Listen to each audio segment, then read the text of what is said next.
Bonjour à toutes et à tous, j'espère que vous allez bien. Nous allons donc commencer ce quatrième cours vidéo dans lequel nous allons proposer toute une série d'applications de l'analyse sémiotique. Alors vous allez voir que les exemples que nous allons présenter sont assez divers et variés, ils vont nous faire pas mal voyager dans tout type d'enquêtes assez différentes.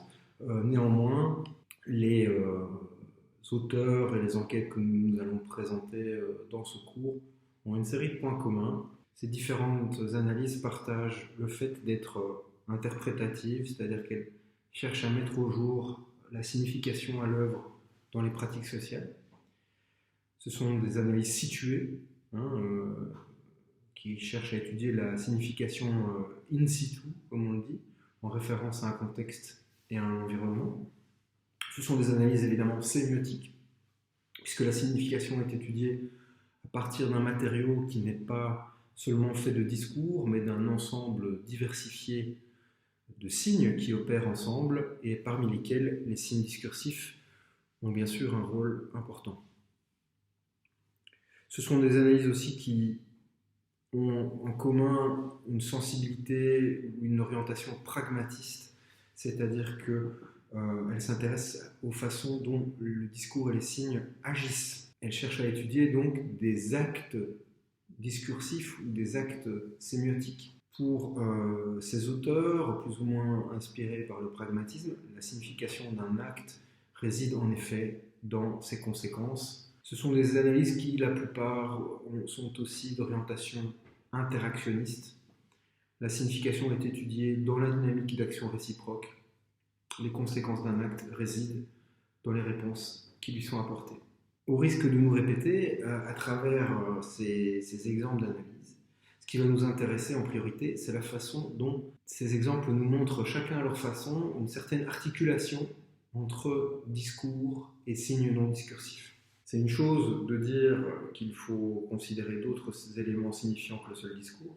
C'est une autre chose de parvenir à étudier tout ça ensemble et de comprendre et d'écrire l'interaction et la coordination entre le discours, les signes, les gestes, les images, les sons, les objets, etc. Tout cela dans des comportements signifiants observables. Alors, pour étudier cette articulation entre discours et signes non discursifs, on va se référer à une problématique qui est celle de Nick Enfield dans un livre qui s'appelle The Anatomy of Meaning, l'anatomie de la signification. Et Enfield, inspiré par Erving Goffman d'ailleurs, qui va proposer de présenter ce caractère à la fois hétérogène et unifié de la signification, donc le fait qu'il y a la signification se compose à la fois de discours mais aussi de signes non discursifs. Eh bien, il va proposer d'étudier cet assemblage entre discours et non-discours à travers la notion de move. Pour Enfield, et comme pour Goffman d'ailleurs, dont il s'inspire, dans un ouvrage qui s'appelle Forms of Talk, et où Goffman en fait propose cette notion de move, eh bien, pour ces deux auteurs, la communication construit du sens coup après coup, move by move. Et chacun de ces moves, on va les appeler, on va utiliser le terme anglais de move, chacun de ces moves consiste en un paquet de signes unifiés et en même temps hétérogènes. C'est à la fois du discours, c'est à la fois une voix qui porte et qui colore ce discours, et puis c'est aussi toute une série de signes qui accompagnent ce discours. C'est aussi un corps et des gestes qui soutiennent ce discours et qui le modalisent de toute une série de façons. Un move, c'est tout ça à la fois. Et ce sont ces ensembles signifiants que sont les moves. Le discours, plus la voix, plus les signes, plus les gestes, plus le corps, tout ce qui intervient, si vous voulez, dans l'acte de signification qui va nous intéresser et que Enfield, Goffman et nous-mêmes ici essayons de nous donner comme unité de base dans nos analyses. Le move, qui serait donc la véritable unité de base de l'étude des interactions sociales, peut être défini comme une contribution unitaire reconnaissable d'un comportement communicatif apportant une avancée simple et complète dans une séquence interactionnelle. Donc un move, c'est finalement une avancée. Chaque segment par lequel l'interaction avance va pouvoir être considéré comme un move. Alors peut être considéré comme l'équivalent d'un acte de parole, sauf qu'ici, c'est un acte signifiant qui va associer la parole, le langage, le discours à tout ce qui n'est pas du discours, mais qui interviennent dans cette avancée. Alors évidemment, dans certains cas, les moves vont être véritablement l'équivalent de tours conversationnels, par exemple. Alors que vous dites bonjour à quelqu'un en rue et que l'autre vous répond bonjour, ben, on a deux tours de parole, si on veut, on a deux coups. Ce qui va nous intéresser, c'est la façon non seulement dont les moves ne se confondent pas nécessairement avec les tours de parole, c'est-à-dire qu'on va pouvoir avoir des moves qui ne sont pas des tours de parole et on peut avoir des tours de parole qui comprennent plusieurs moves. Lorsque je vous demande le sel, que vous me passez le sel sans rien dire et que je vous dis merci avec un sourire, on a ici 3 moves, on n'a pas autant de tours de parole puisque vous m'avez passé le sel sans nécessairement dire quoi que ce soit. Cette interaction très élémentaire a progressé et s'est conclue en 3 coups. De même, lorsque on me donne le sel sans rien dire et que je réponds merci avec un sourire, le fait que je réponde merci et que je souris, ça ne correspond évidemment pas à 2 coups, c'est un seul et même move qui est fait. On identifie les moves comme des Unified Meaningful Packages, comme dit Enfield, c'est-à-dire des paquets de signes signifiants. C'est un faisceau d'ingrédients sémiotiques qui vont ensemble. C'est le merci et c'est le sourire. Ça peut être toute une série de choses supplémentaires qui vont intervenir dans un seul et même coup. Alors, évoquer le caractère composite des moves comme unité de base de l'analyse de l'interaction sociale, ça nous amène évidemment à insister une nouvelle fois sur la pratique de ce que Geertz appelle la description dense, qu'on avait présenté lors du cours numéro 1 à travers l'exemple du clin d'œil et de la différence qu'il pouvait y avoir entre une contraction de la paupière et un clin d'œil.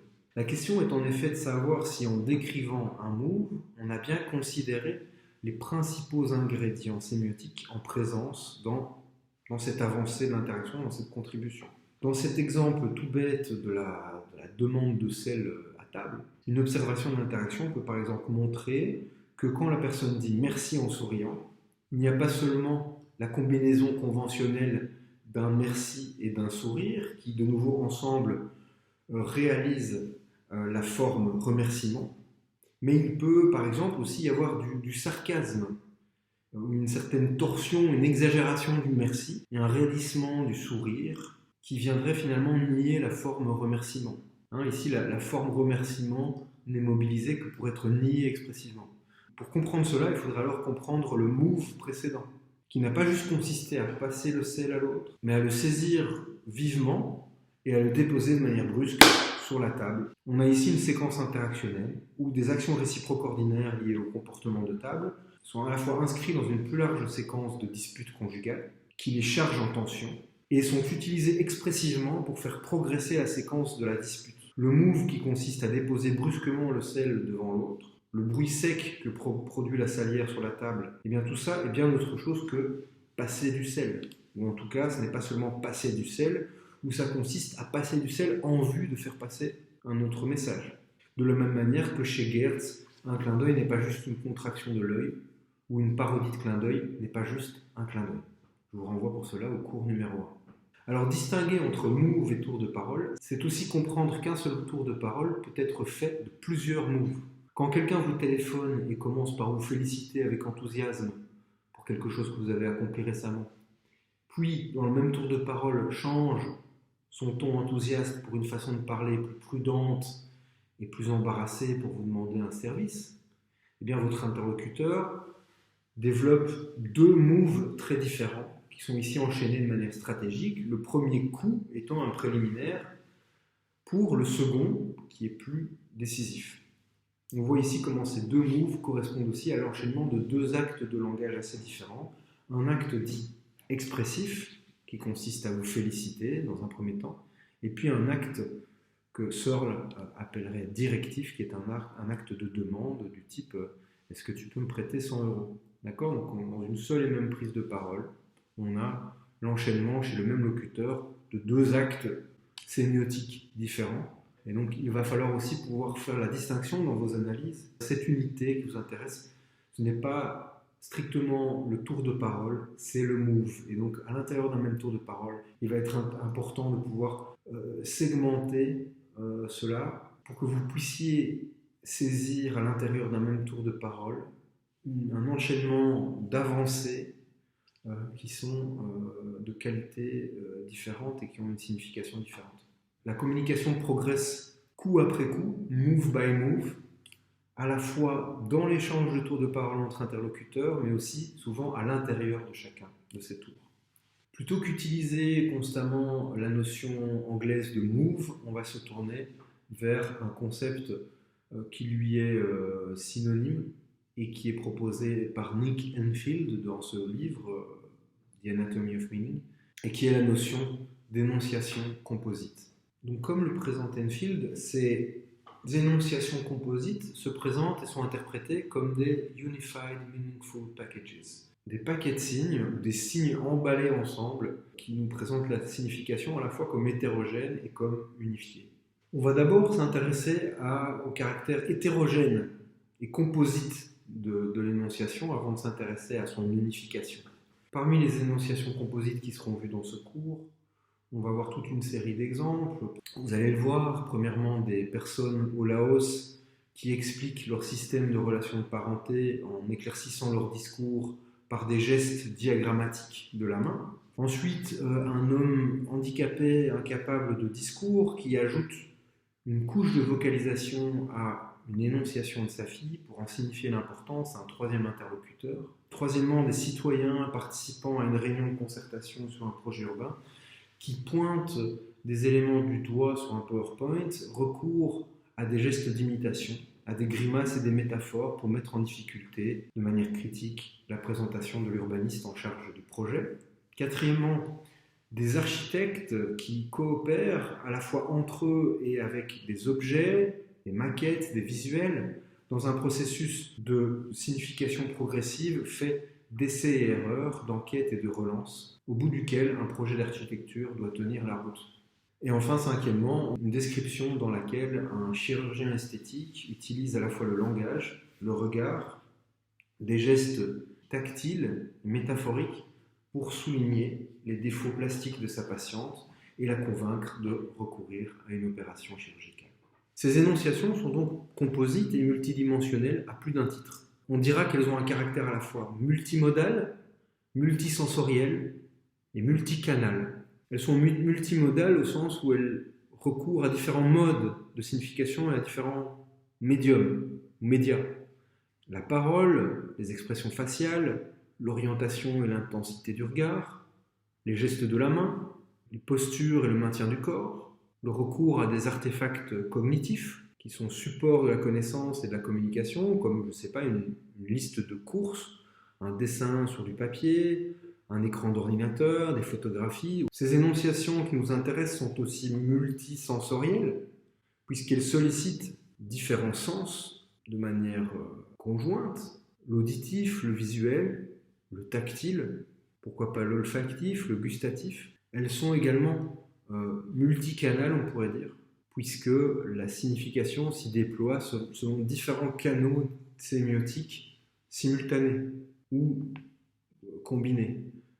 Un canal iconique, un canal indiciel, un canal symbolique. La façon dont les différentes catégories du signe que nous avons vues au cours précédent à travers la sémiotique de Peirce, eh bien, peuvent se combiner dans un seul et même acte sémiotique, dans un seul et même move, une seule énonciation composite.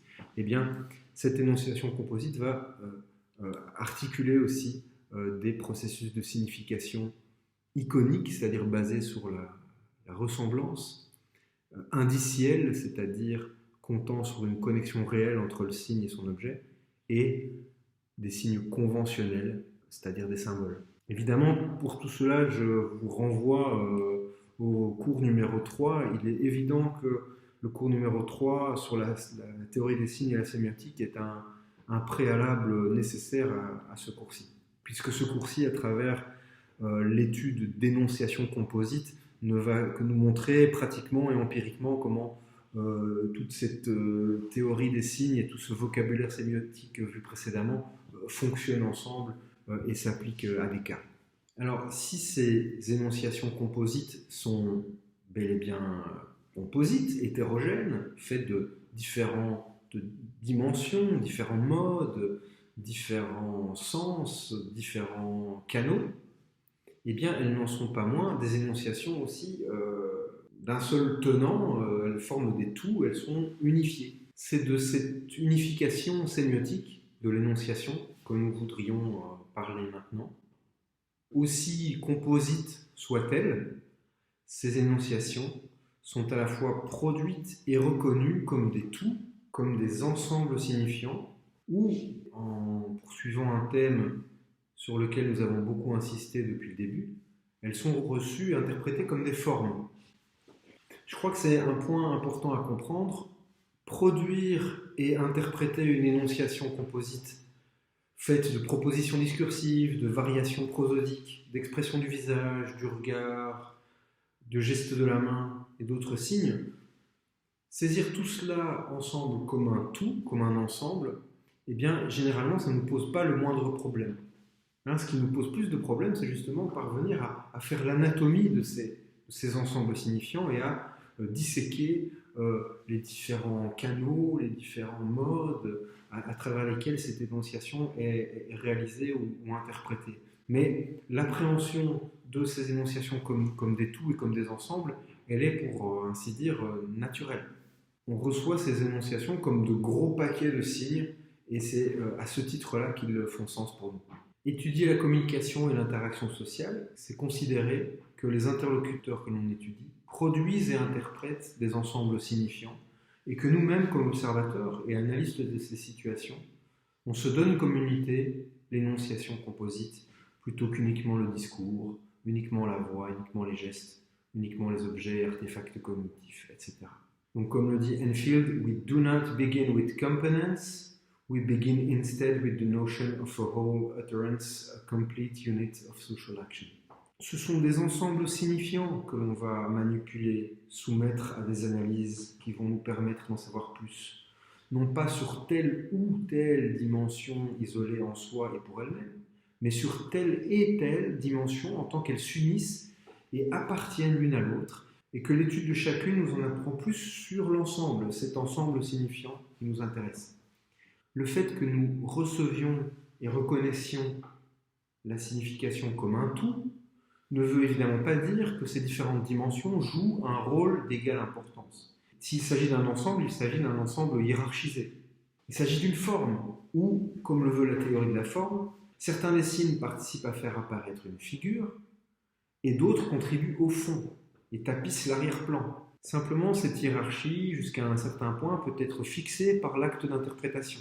Et elle va dépendre, dans une certaine mesure, de l'interprète, qui peut d'ailleurs réenvisager cette organisation hiérarchique sous un nouvel œil, comme le montrent bien les dessins ambigus mobilisés par la Gestalt théorie, dans lesquels on peut à tout moment voir soit un lapin, soit un canard, soit un vase, soit deux visages qui se font face. Il est ici laissé à l'interprète le choix de voir dans l'image un lapin ou un canard. Et il est possible à tout moment de permuter entre ces deux formes et de renverser du coup la hiérarchie des signes de ceux qui contribuent à l'apparition de la figure et de ceux qui vont constituer ensemble l'arrière-plan. Mais reconsidérer la forme que constitue une énonciation composite et donc l'organisation des rapports entre figure et fond peut aussi se faire à travers une élaboration et une éducation de l'interprétation. Voilà, j'ai changé de lieu de tournage pour des raisons acoustiques. Alors pour illustrer la question de l'énonciation composite comme forme, et donc de la perception qui joue dans l'organisation de la forme et dans la hiérarchie qui est donnée à ces rapports figure-fond, je voudrais donner un exemple qui est livré par Nick Enfield, et qui est celui d'une peinture de William Bouguereau, un peintre français du XIXe siècle, et dont on voit ici une œuvre de 1886. Alors cette œuvre peut être considérée comme une énonciation composite, en particulier puisqu'elle joint une peinture et un titre, un ingrédient sémiotique, la peinture, et un nom qu'on vient disposer en bas du tableau, et ce nom étant la vague. Or, il est possible d'interpréter cet ensemble signifiant d'au moins deux manières. La première manière, la plus évidente ou intuitive, consiste à considérer que l'image de la vague constitue un fond sur lequel apparaît particulièrement saillante la femme nue comme figure. Sous cette première interprétation, le titre La Vague ne peut être compris que comme ironique. Il titre son tableau La Vague alors qu'il sait très bien que ce n'est pas vraiment ça qu'on regarde. Le titre qualifierait ici un arrière-plan, plus ou moins anecdotique, alors qu'un événement saillant et marquant nous saute au visage à l'avant-plan. Mais une autre interprétation est possible, moins évidente, moins intuitive. Elle demande à la fois un apprentissage et un effort dans le regard porté à l'œuvre. Selon cette seconde interprétation, le recours au nom ou titre La Vague nous invite à renverser ce rapport figure-fond et à reconnaître la vague, et avec elle l'océan, comme figure de cette œuvre, et à envisager la femme nue plutôt comme le fond. L'artiste nous demanderait alors par ce titre de subordonner la beauté de la femme au sublime de la vague et de l'océan. On a présenté ce que pouvaient être des énonciations composites. Parmi les compositions qui vont nous intéresser, il y aura en particulier celles dans lesquelles le discours oral est prolongé dans des gestes. Quand on dit que le discours est prolongé dans des gestes, ce ne sera pas toujours d'une manière cohérente ou congruente. Le geste pourra être incongru par rapport à ce qui est dit, et inversement. À nouveau, il faut bien comprendre qu'on ne s'intéresse pas ici au non-verbal en tant que tel, mais à ce que Enfield appelle co-speech gestures, c'est-à-dire à l'énonciation composite, discours-geste. La complémentarité entre discours et geste se joue principalement dans le fait que le discours oral est un outil incroyable pour mobiliser et assembler des symboles, et tisser un sens qui s'élabore séquentiellement dans la durée, dans le temps, au fil du discours, de manière diachronique, comme on dit.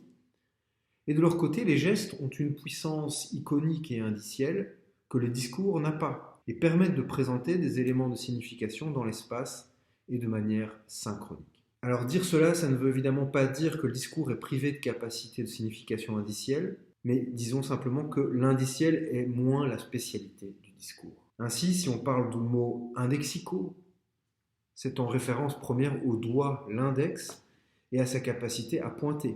De même, le discours peut déployer un mode de signification iconique. Il le fait en réalité à tout moment, mais plus particulièrement lorsqu'il produit des images langagières à travers la métaphore ou des évocations à travers ses usages poétiques.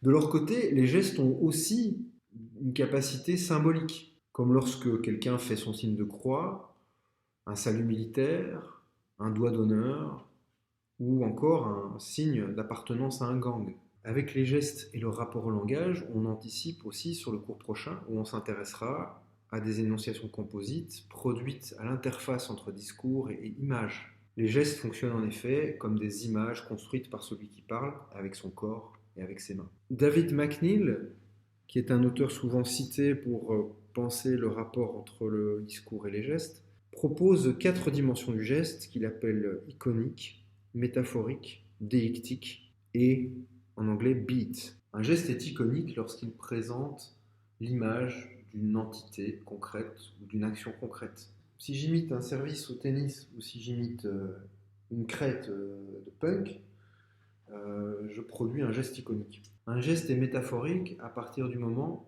où il présente l'image d'un processus ou d'une structure abstraite.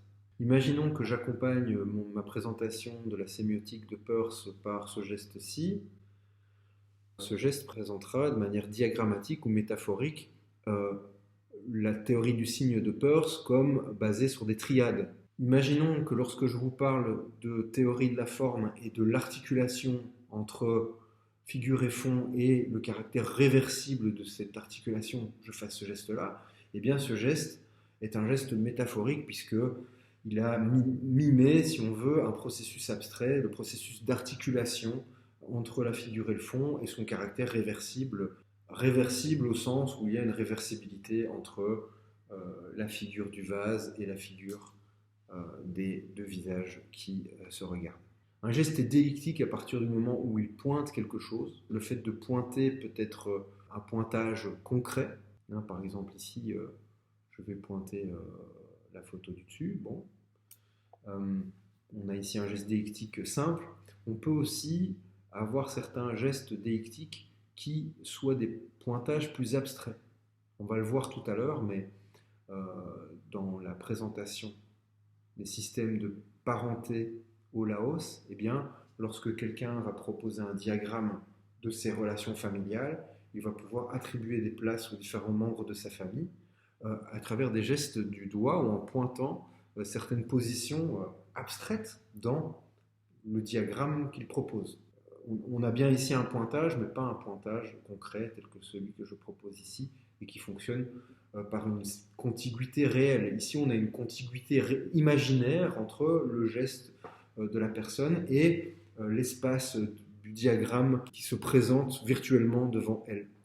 Et nous verrons cela très bientôt puisqu'il s'agira du premier exemple d'analyse que nous proposons. Quatrièmement, David McNeill nous dit qu'un geste peut fonctionner comme un beat, c'est-à-dire comme une pulsation, hein, comme le heartbeat, le battement du cœur. Lorsque j'accompagne mon discours de mouvements de la main qui viennent accentuer certaines choses dans mon discours et qui viennent lui conférer un certain rythme, eh bien, cela fonctionne comme un beat, au sens où le geste crée du rythme et de l'accentuation. Alors, donc, nous allons rentrer dans ces différentes analyses.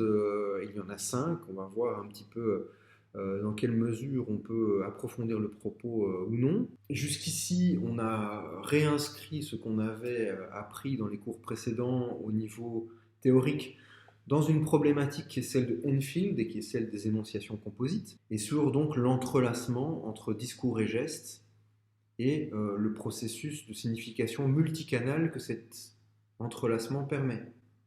Hein, le symbolique du discours, l'iconico-indiciel des gestes. Mais nous allons donc découvrir maintenant une série d'analyses qui nous montrent à l'œuvre une anatomie de la signification au sens d'Enfield, qui, partant de paquets de signes, d'ensembles signifiants, tente de désintriquer tout cela, d'identifier les ingrédients et procédures sémiotiques utilisés et leurs combinaisons. Nous verrons donc 5 exemples d'analyse.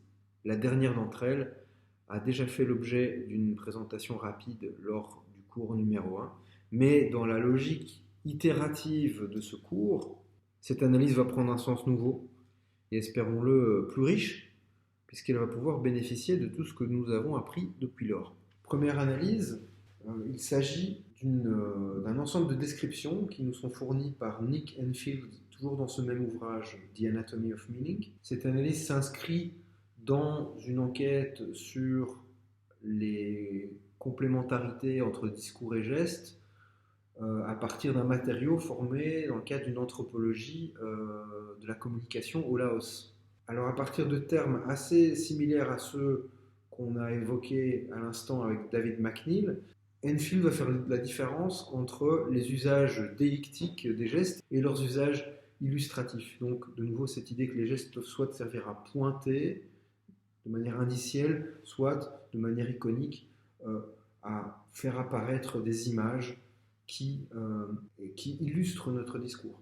Alors parmi les usages illustratifs des gestes, Enfield va distinguer entre ce qu'il appelle des copies ou des models et ce qu'il appelle des diagrammes. Les copies, ce sont justement ces gestes illustratifs qui nous font apparaître l'image d'un objet concret.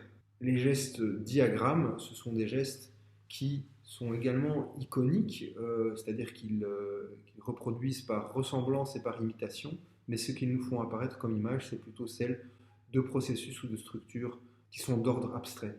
Dans cet exemple, on va s'intéresser essentiellement aux diagrammes, à la capacité du corps et des gestes de produire des diagrammes. Alors évidemment, des diagrammes momentanés, évanescents. Lorsque je vous proposais le diagramme de la triade sémiotique de Peirce, eh bien, elle a déjà disparu, elle n'est apparue qu'à un moment, elle est évanescente, elle demande que vous l'ayez saisie d'ailleurs sur le moment, et puis elle continue à exister, si vous voulez, à travers une trace de mémoire, mais il s'agit évidemment d'autre chose que d'un diagramme tel que vous les présente les images que j'affiche à l'arrière-plan de ma vidéo de temps en temps. Et on va voir que ces diagrammes, ces gestes diagrammatiques sont des éléments importants dans la communication sur laquelle le locuteur peut s'appuyer pour enrichir la signification visée d'éléments visuels et spatiaux pour lesquels le discours est peu pratique et qui, sur le moment, apparaissent utiles ou nécessaires. Enfield mène des entretiens qu'il appelle ethnogénéalogiques avec ses enquêtés. Donc, un entretien ethnogénéalogique, eh bien, c'est dans le cadre d'une enquête anthropologique, ici au Laos, des entretiens qui visent, à travers des conversations et des discussions avec les enquêtés, à mieux cerner, mieux comprendre l'organisation des systèmes de parenté locaux. Alors, ces entretiens ethnogénéalogiques montrent la difficulté que représente le fait d'expliquer à un étranger les caractéristiques de son propre système de parenté. Donc on peut comprendre que les systèmes de parenté sont en eux-mêmes des réalités complexes ou qui ont une certaine abstraction. Eh bien, expliquer un système de parenté local à un étranger qui vient d'une autre culture et qui s'inscrit dans un tout autre système de parenté peut-être, eh bien c'est un exercice compliqué et pour réaliser cet exercice, on va devoir parfois mimer certaines choses. En l'occurrence ici, ce qu'on va mimer à travers des gestes de diagramme, ce sont des structures, ce sont les structures de la parenté et la physionomie de ces structures qui, à travers ces gestes, va pouvoir informer notre interlocuteur.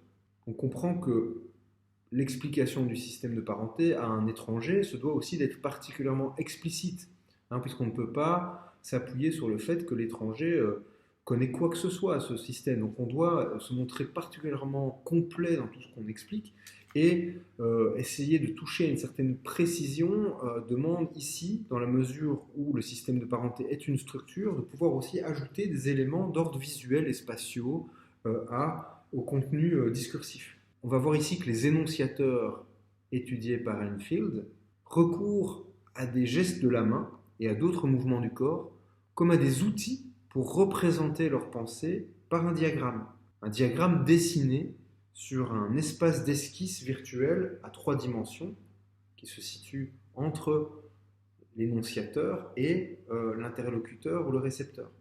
On va expliquer le système de parenté tout en dessinant de manière virtuelle sur un espace qui est également virtuel. Alors je vous ai reproduit ici certaines des images qui nous permettent de mieux comprendre ces gestes de diagramme qui vont me demander à moi aussi certaines explications. Donc ce monsieur qui parle à Nick Enfield est en train de lui expliquer que ce que lui appelle ses petits-enfants, ce sont non seulement les enfants de ses propres enfants, donc ici l'individu symbolisé par les lettres CC, c'est-à-dire my child's child, l'enfant de mon enfant. Son enfant c'est C, CC c'est l'enfant de son enfant. Donc ça va pas être simple, mais en gros, dans cette image-là, ce qui se passe, c'est que ce monsieur essaye d'expliquer ce que veut dire pour lui ses petits-enfants. Ses petits-enfants, c'est non seulement les enfants de ses propres enfants, mais ce sont aussi à la fois les enfants et les enfants des enfants de son frère cadet. Alors, vous voyez, c'est déjà compliqué d'expliquer ça sans se référer à des artefacts cognitifs, c'est-à-dire soit à des dessins, à des arbres généalogiques inscrits sur le papier, ou bien, comme ici le fait l'énonciateur, à des gestes qui nous permettent de représenter l'espace de la parenté d'une certaine façon et d'attribuer des places. Donc les petits-enfants de ce monsieur, c'est non seulement les enfants de ses enfants à lui, mais c'est aussi les enfants et les enfants des enfants de son frère. Son frère qui est son jeune frère, son frère cadet. Vous comprenez, c'est comme si vos frères et sœurs cadets, lorsqu'ils ont des enfants, ce ne sont pas vos neveux, ce sont vos petits-enfants. Et pour cela, le monsieur va utiliser ces gestes qui vont après être figés par Enfield sur la photographie et auxquels on va venir ajouter des inscriptions. Et donc, qu'est-ce qu'il fait, le monsieur?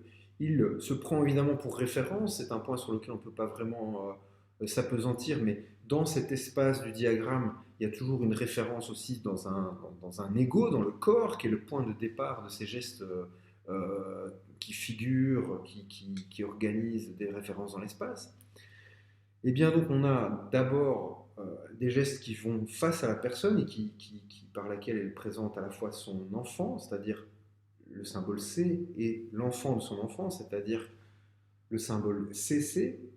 Et parallèlement, la personne va nous parler de son frère, de l'enfant de son frère et de l'enfant de son frère. Hein. Et donc ces gestes-là vont favoriser la compréhension de ce que, pour ce monsieur, représente la catégorie, si on veut, de petit enfant.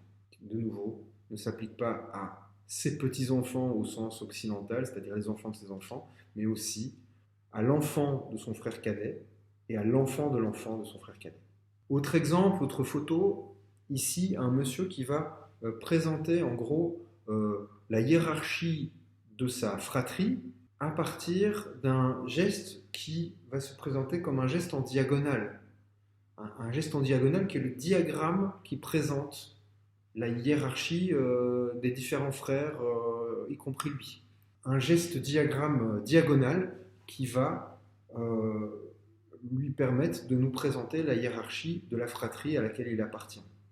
Et donc vous voyez que en point de départ de ce geste diagonal, il y a B1 qui est son frère aîné, et puis il y a B2 qui est lui-même, et puis il va descendre au départ supérieur de son geste diagonal, il y a d'abord B1, son frère aîné, et puis le geste descend en diagonale, il y a B2 qui est lui-même, le monsieur qui parle et qui fait les gestes, et puis son geste va descendre de manière verticale pour indiquer B3, et puis de nouveau, il va descendre en diagonale pour indiquer B4.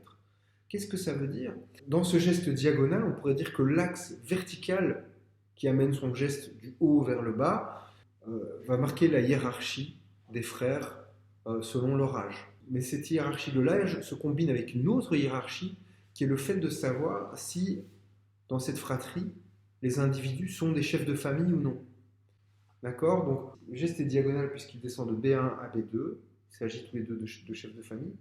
Et puis, il descend verticalement vers B3, qui lui n'est pas chef de famille. Et puis, de nouveau, il descend en diagonale vers B4, qui lui-même serait chef de famille. J'espère que c'est compréhensible dans mon propos. Une autre illustration par le geste et par le diagramme qui va aider l'énonciateur à faire comprendre son système de parenté, c'est celui par lequel il va signifier le fait que entre deux familles, il ne peut pas y avoir de mariage croisé qui ne respecterait pas un certain ordre des âges. Donc vous voyez ici cette figure. Eh bien, imaginons que 2 et 5 se marient, donc vous avez à gauche une première famille, la famille des ronds si vous voulez, 1, 2, 3, de l'autre côté la famille des triangles, 4, 5, 6. Imaginons que 2 et 5 se marient, 2 et 5 étant les enfants du milieu si on veut de chacune des familles. Eh bien, si d'autres mariages doivent s'organiser entre la famille des ronds et la famille des triangles, il faudra que ce soit entre 1 et 4 et ou entre 3 et 6, mais pas entre 1 et 6 et pas entre 3 et 4, d'accord? Les mariages croisés sont interdits, et ça c'est moi qui invente cette expression de mariage croisé. Ce que j'entends ici, c'est qu'il n'est pas possible, si vous voulez, de transgresser cette ligne imaginaire qui est constituée par le mariage des seconds enfants de chaque famille dans cet exemple, c'est-à-dire du rond 2 et du triangle 5. D'accord? Et donc, l'énonciateur qu'on voit maintenant à l'image, qu'on a déjà vu précédemment, va montrer cela en indiquant ces différents points dans l'espace et en attribuant les positions à chacun dans cet espace de la parenté. Il va montrer par ces gestes que si deux familles se trouvent unies par le mariage de deux de leurs membres, eh bien, les éventuels mariages qui suivront concerneront les membres plus aînés entre eux ou les membres plus jeunes entre eux, mais pas un membre aîné et un membre jeune, que ce soit dans un sens ou dans un autre. puisque dans ces cas-là, ces mariages ultérieurs vont venir transgresser ou couper la ligne des âges qui avait été fixée par le premier mariage. Bon, c'est pas évident à expliquer, même avec les mains. Alors, ces analyses d'Enfield nous montrent que les gestes et le corps dont ils émanent peuvent fonctionner comme des artefacts cognitifs. Ils permettent de faire apparaître dans l'espace interactionnel, par un processus iconique de représentation diagramme, une structure virtuelle qui est mise en évidence par le locuteur à l'attention du récepteur et qui va rester présente à leur esprit au cours de la conversation. Même si le diagramme en lui-même est évanescent et est lié à la situation, il reste bien présent et disponible pour les coparticipants de la situation, qui vont mémoriser sa présence, sa physionomie, sa structure, et qui peuvent le réactiver de manière intermittente en pointant ses différentes parties. Ici, en attribuant des places et des rôles aux différents membres au sein d'une structure et en distribuant ces différents individus dans un espace. Donc c'est évidemment un élément intéressant et important que ce caractère, que cette trace mémorielle que laisse le dessin momentané qu'on peut faire d'un diagramme. Hein. Ce diagramme, il n'existe que le temps du geste, mais il peut rester présent à l'esprit, on peut le réactiver à tout moment. Hein, lorsque vous parlez de ce système de parenté, imaginez que à un moment vous parlez des frères aînés de chacune des deux familles, et bien un peu plus tard, lorsque vous parlerez des frères cadets, et bien le simple fait de montrer un point bas dans l'espace va contraster avec le geste que vous aviez réalisé quelques secondes ou quelques minutes au préalable. Et donc pour les deux interlocuteurs, ce diagramme n'a pas cessé d'exister, d'accord ? Il reste une médiation entre eux, bien qu'il ne soit plus concrètement soutenu par les gestes de la personne, il est toujours présent à la mémoire et toujours activable ou réactivable à partir de nouveaux gestes qui vont venir pointer des nouvelles positions dans le diagramme qui a été ouvert. Donc pour le dire dans des termes sémiotiques peirsiens, les fonctionnalités iconiques et indicielles des gestes diagrammes se combinent avec le discours qui lui déploie l'essentiel de sa signification dans le symbolique. Si le discours est un médium particulièrement indiqué pour articuler différents éléments de signification dans le temps, à travers une élaboration du sens qui est diachronique, il a ici vraisemblablement besoin de l'aide et du support d'artefacts qui lui permettent d'articuler ces éléments dans l'espace, à travers une construction qui est synchronique. À défaut de mettre la main sur un carnet et sur un crayon, des artefacts qui apparaîtront nécessaires dès qu'une tâche de résolution de problème atteint un certain niveau de complexité et d'abstraction, le corps, la main en particulier, est parfois le seul artefact cognitif que l'on a sous la main. Comme y insiste Nick Enfield, pour les casse-têtes quotidiens d'expression du sens, le corps est à la fois un boulier, un sextant, un crayon, un carnet de notes. Alors, deuxième exemple d'analyse d'énonciation composite qui nous est donné par un anthropologue du langage qui s'appelle Charles Goodwin. Goodwin et d'autres anthropologues du langage s'intéressent en particulier à mettre au jour les capacités fondamentales et fondatrices à partir desquelles les humains parviennent à signifier et à communiquer. C'est pour cette raison qu'à un niveau empirique, ils se tournent vers des cas limites dans l'usage du langage et des signes, soit des jeunes enfants qui ne savent pas encore tout à fait parler, mais parviennent à communiquer de différentes manières, ou, à l'autre bout du spectre des âges, des seniors diminués qui ne parviennent plus tout à fait à parler, mais peuvent encore communiquer d'une façon relativement riche. C'est le cas dans une série d'articles où Goodwin décrit et analyse des situations de communication auxquelles participe un homme âgé du nom de Chill, et qui est un homme qui doit avoir environ 80 ans au moment de l'enquête, et qui, lorsqu'il avait 65 ans, a eu malheureusement une attaque, en tout cas un accident cérébral, et suite à cela, Chill est devenu aphasique, c'est-à-dire qu'il est devenu incapable de recourir au langage, ou en tout cas de construire du langage. Il est possible d'utiliser 2-3 mots, en l'occurrence,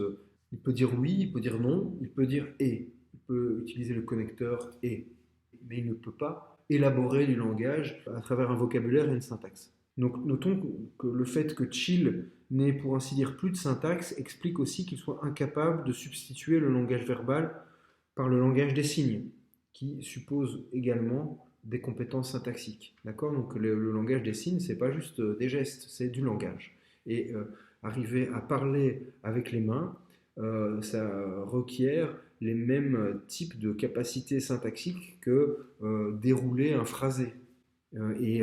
Chill en est malheureusement devenu incapable suite à cet accident. Pour communiquer, pour signifier quelque chose à l'attention d'autrui, Chill, au-delà de ces quelques mots, est capable de recourir à une diversité de gestes qu'il réalise à l'aide de son seul bras valide, puisqu'il a été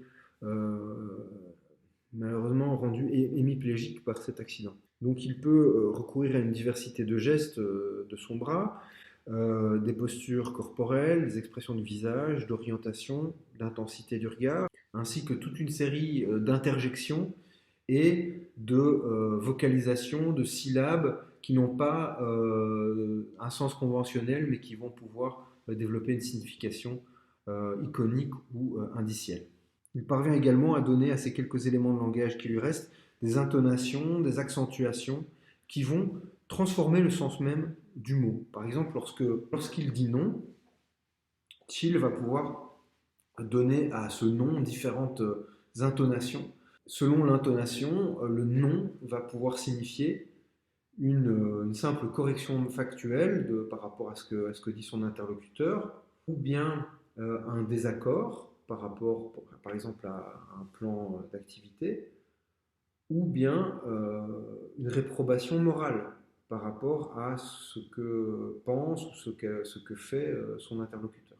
Ces limites évidemment très importantes concernant les contenus et les formes du langage que peut mobiliser Chill font qu'il est profondément handicapé en tant que locuteur autonome. Mais heureusement pour Chill, il peut compter sur un environnement matériel, c'est-à-dire sa maison, son intérieur, et un environnement humain, sa famille et ses proches. C'est un environnement et un entourage favorable qui va générer pour lui une série de prises matérielles et de ressources sémiotiques auxquelles il va pouvoir se raccrocher et à partir desquelles il va pouvoir construire de l'agir et du sens dans ses interactions. Pour reprendre une distinction de Jean-Louis Genard, si sur le plan de la communication, Chill est extrêmement limité dans sa faculté de commencer un propos, une conversation, une interaction, il montre toujours une importante disposition à répondre. Il arrive toujours à répondre, à se raccrocher à ce que d'autres ont formulé, à ce que d'autres ont initié comme forme de communication. Alors cette dépendance vis-à-vis de l'environnement et vis-à-vis des partenaires de l'interaction, pour celui qui veut faire sens, une dépendance qui est extrême en ce qui concerne le Chill, évidemment, n'est pas moins réelle dans les situations de communication pour les personnes valides. Elle illustre d'abord l'organisation coopérative de la construction du sens dans les interactions. L'agir sémiotique, c'est-à-dire le fait de faire des choses avec des signes, passe par une sémiose coopérative. Pour faire quelque chose avec des signes, on doit aussi pouvoir compter sur les autres, sur les partenaires de l'interaction. Et cela est mis vraiment en lumière et en visibilité par les très grandes limites et le handicap de Chill qui doit vraiment pouvoir s'appuyer sur cet environnement, sur cet entourage pour espérer développer de la signification à l'attention d'autrui et communiquer. Alors cette dépendance vis-à-vis de l'environnement, que ce soit un environnement matériel, un environnement humain, Goodwin va la penser à travers l'idée de substrat de la communication, c'est-à-dire que de manière générale, et pour Chill en particulier, il faut que ces contributions puissent s'inscrire dans un substrat sémiotique, un environnement signifiant, un milieu de signes qui sont déjà là, qui ont déjà été apprêtés ou formulés par d'autres. Le substrat de l'interaction communicative, en tant que ressource, est fait d'un côté de ce qui est matériellement sous la main et de l'autre de ce qui est sémiotiquement disponible ou sur la table en quelque sorte. Alors, ce ne sont pas les mots de Goodwin ici, mais les miens. Je veux dire par là qu'un locuteur, comme ici Chill, avec toutes ses difficultés, peut se saisir et s'appuyer sur des prises qui sont à la fois faites de matière est faite de signes. Par exemple, il peut pointer un objet physiquement présent sur la table pour signifier de manière indexicale, mais il peut aussi tracer un cours d'action, d'un mouvement, ou proposer le diagramme d'un processus plus abstrait. Quand on parlait tout à l'heure de processus d'articulation entre la figure et le fond, ce genre de mouvement, c'est d'autres mouvements diagrammatiques qui peuvent être réalisés par Chill. Dans cette capacité d'une personne, ou ici de Chill, de représenter quelque chose à travers un diagramme ou à travers un ensemble de gestes, il peut quand même y avoir une certaine capacité syntaxique, qui n'est pas la capacité syntaxique du langage verbal, ni même du langage des signes, mais qui va pouvoir en tout cas agencer différents signes entre eux afin de formuler quelque chose qui ressemble à une proposition langagière, et ça on va le voir avec un exemple. Goodwin va nous montrer dans un exemple comment Chill est capable d'élaborer des quasi-propositions à partir d'un seul geste du doigt. Alors pour cela, il faut un petit peu situer la scène, qui est une scène relativement ordinaire, qui se déroule lors du petit déjeuner au domicile de Chill. En fait, Chill, qui vit dans le New Jersey, a reçu chez lui son fils et la femme de son fils, donc son fils qui s'appelle Chuck, et la femme de son fils qui s'appelle Candy. Et Chuck et Candy vivent en Californie et sont venus rendre visite à Chill, qui lui habite dans le New Jersey. Et donc la scène se passe entre Chill et Chuck, son fils, autour de la table du petit déjeuner. Donc la scène est la suivante. Chill regarde son fils Chuck, qui est disons sur sa droite, et il va pointer du doigt un bol qui se situe sur sa table, un bol qui contient du pamplemousse. Et dans ce même geste, en fait, après avoir pointé le bol du doigt, il va pointer son index devant lui. Donc le mouvement est celui-ci. En regardant Chuck, il pointe le bol et poursuit son mouvement jusqu'à pointer à présent devant lui. Or, pour son fils Chuck, si la première référence indexicale du geste est évidente, il s'agit évidente et encore, c'est pas exactement en fait si Chill montre le bol ou s'il montre le pamplemousse qui est dans le bol, mais bon, il y a quand même quelque chose, un objet qui est bien là, donc il y a une possibilité de comprendre la référence indexicale du début du geste. Par contre, à partir du moment où Chill ne pointe plus le bol, mais à présent pointe devant lui, et bien Chuck va devoir imaginer et deviner ce que Chill veut signifier par là, par cette deuxième phase du geste, puisque apparemment ou vraisemblablement il n'y a pas dans ce champ perceptif devant Chill d'objet qui représenterait une référence évidente pour un geste indexical. Donc on comprend qu'il s'agit du bol ou du pamplemousse. Après, ce qu'il s'agit de faire vraisemblablement avec ce bol ou ce pamplemousse est beaucoup moins évident puisque la référence semble manquer. Et donc, Chuck va devoir initier un processus d'enquête, si on veut, pour deviner le sens de ce geste et rentrer dans un travail de problem solving, si on veut, pour découvrir cette seconde référence et donc en inférer le sens global de cette énonciation, si on veut, de Chill. On voit ici l'échange entre Chuck et Chill et la série de questions que Chuck va poser à Chill pour comprendre où il veut en venir ou ce qu'il lui demande de faire. Alors Chuck demande You want me to get some? Est-ce que tu veux que j'en prenne du pamplemousse? Chill lui répond non. Chuck poursuit Est-ce que tu veux que je débarrasse le bol? Chill répond non. Oh, est-ce que tu veux qu'on en reprenne avec nous à la maison? Chill répond non.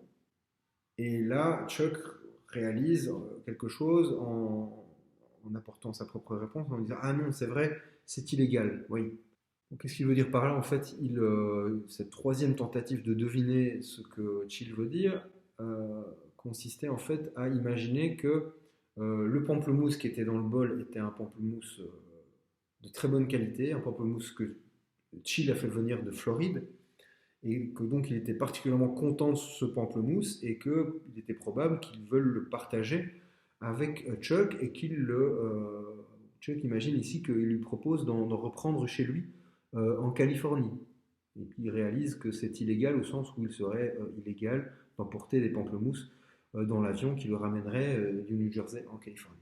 Voilà, on est obligé d'un petit peu aller dans le détail puisqu'il y a tout un contexte lié à tout ça et ça nous éclaire aussi un peu sur les aspects nécessairement indexicaux au sens de Garfinkel qu'on avait vu dans le premier cours et qu'on peut simplement appeler contextuel, hein, l'importance de la contextualité du sens dans des interactions toutes simples. Toujours est-il que cette séquence d'enquête n'aboutit pas sur le moment. Donc il abandonne provisoirement, il quitte la table et va chercher sa femme Candy.